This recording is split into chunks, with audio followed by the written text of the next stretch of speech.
है। अब उर्दू तकरीर पेश करने के लिए मैं दिनिया सुवम की तालिबा जो सुवम नंबर से कामयाब हुई थी आयशा शेख जाविद को दावत देता हूँ कि वो कुरान पाक की अज़मत पर उर्दू ज़ुबान में तकरीर पेश करे।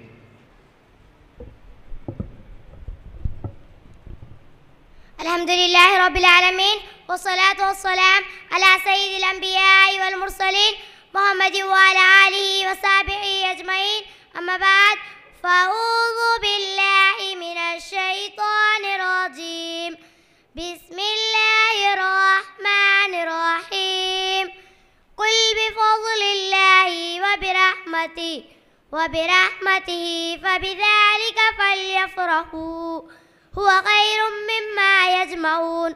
सदक़ल्लाहुल अज़ीम।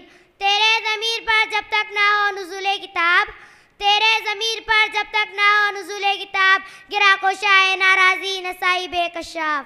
सदर मोहतरम, हाज़िने इज़ाम, आज की इस मजलिस में आप हज़रात के सामने अज़मत कुरान के मौजू पर इज़हार ख़याल करना चाहती हूँ। कुरान पाक अल्लाह का कलाम है, उम्मत मुस्लिमा की रूह है, वो तड़पते दिल की फरियाद और सिदकती रूह का इलाज है, जिसने दरिंदे सिफत इंसानियत को झिंझोड़ कर एक हयात आफरी पैगाम दिया।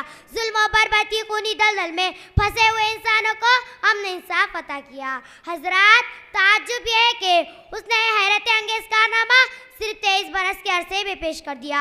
अब सवाल पैदा होता है कि वो कौन सी करिश्मा साजी है और कौन सा जादू जिसने इतना बड़ा इंकलाब इतनी ताबानी के साथ किया। आइए इसके मुताल्लिकात पर नजर डालते हैं कि कुरान किसका कलाम है, किस पर नाजिल हुआ, किस शख्सियत पर यह उतरा, इसका ज़माए नुज़ूल और मकाम नुज़ूल क्या है।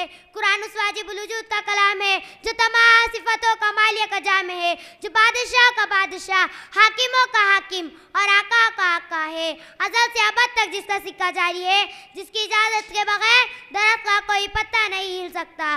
फर्शे ज़मीं से अर्शे बरी तक तेरे ही जलवे तेरे ही साए, फर्शे ज़मीं से अर्शे बरी तक तेरे ही जलवे तेरे ही साए, हर एक ज़र्रा तेरा ही मज़हर। अल्लाहु अकबर, अल्लाहु अकबर।